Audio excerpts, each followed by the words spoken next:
Hey everyone, welcome to ARC. Really happy to have you here. I'm going to walk you through our shop. Over here, we have a 1975 Toyota Corolla.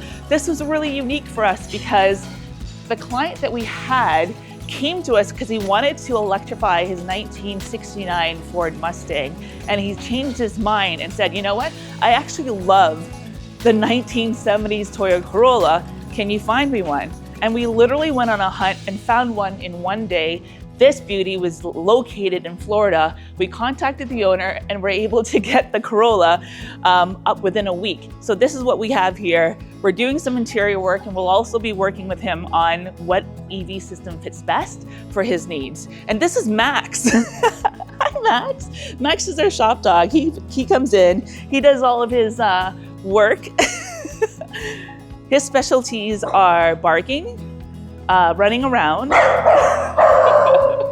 And if you come over here, our friend, Brian Burnett-Scaler, dropped off his Chevy Bel Air. I believe it's in the 50s. I'm not an expert at these, actually. I'm more of an expert in 4x4s, but you can see how beautiful it is. I actually thought it was more of a hot pink, but it's more of a light red. We're not touching this by any means. This is gonna stay gas powered.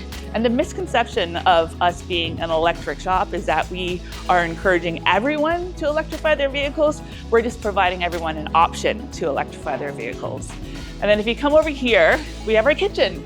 This is where the staff hangs out, comes over, has a break, and then also get some refreshments. We have a coffee machine, and then we also have a fridge filled with snacks.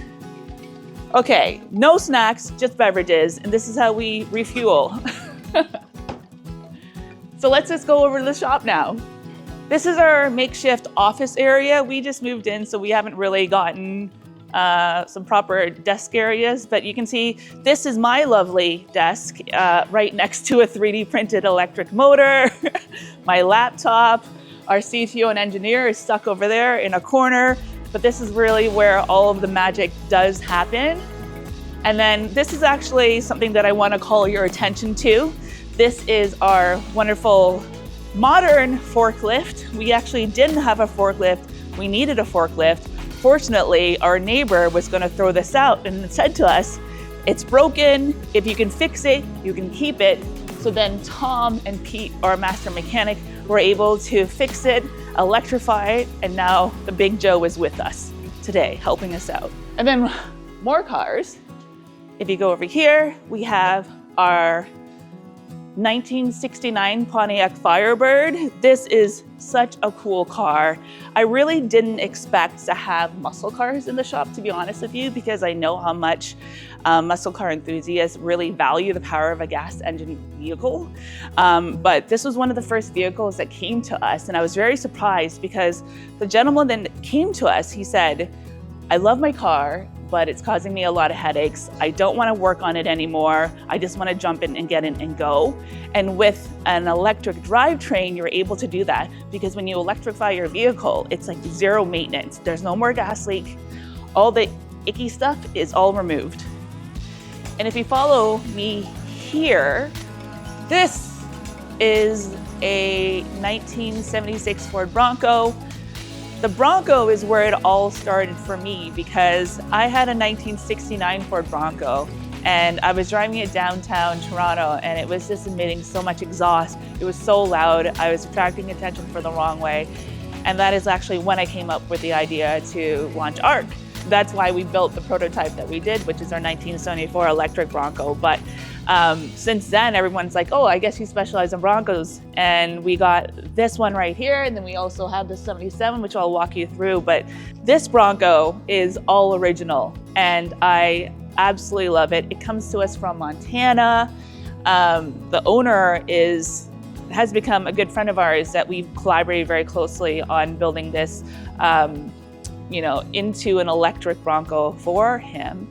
And I'm really excited to see how it performs afterwards. It's going to be a sleeper, which is going to be amazing because it's just going to look like a regular Bronco. And then all of a sudden, you're going to have almost triple the horsepower, almost triple the torque. It's going to be absolutely amazing. It has brand new interior, and it's just anyways, I absolutely love it. And I cannot wait to see what it's gonna look like when it's done. And actually, this here is a snippet of what's gonna be inside of it. So we're currently working on this right now for the 1977 Bronco. And this is what an electric drivetrain looks like. So you can see we're going through the wiring right now. And this is, I would say, this is going to be a 60 kilowatt hour battery pack. We have about 5 battery packs in total for this. So we have 3 up in the bay and the engine bay, and then we have 2 that's going to be mounted in the back. We have the subframe right here, and then we have the engine connected to the torque box, and then right into the transfer case. And then you'll have here the heating and cooling system. So in about a week, this will be tested and ready to go, and then mounted in here, which is the beautiful 1977 Ford Bronco that we have from our customer who lives in BC. I absolutely love this build. I believe this build was completed by a company in the US called Classic Ford Broncos, one of the leading builders of Ford Broncos right now in terms of resto mods. This came to us with the Coyote engine, all the works, everything that any Bronco aficionado would be jealous of. But the customer wanted something quieter.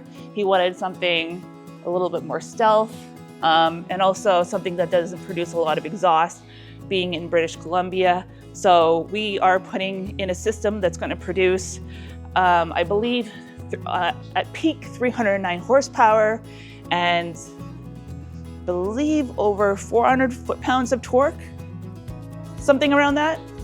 I'll confirm later.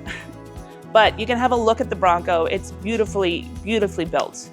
And I cannot wait to see this Bronco on the road. And over here is our wiring station. This is where the team comes together, looks at the wiring diagrams, and makes sure that we're hitting all the points. Everything is documented and laid out, just so that when we do have another vehicle that comes in, it's more of a copy and paste, depending on what system we have, because every system that we get requires different wiring modules. So I would say the hardest part of designing and building an EV system is the wiring. We have to make sure that it's done right and it's done safely. This is our fabrication area. We actually used to outsource fabrication, but it really costs a lot of money. So we put a lot of forward investment in getting a plasma table. So all of our brackets, everything that we need that's custom has been designed and fabricated in-house. It really makes it easier for us because we just jump on our laptop, make the design, cut it out, put it in. It's very simple, and it's really been a game changer for us. And that's it. Thank you so much for your time. If you want to keep following our journey, please hit the subscribe button and follow us on Instagram at Arc Motor Company. Thank you.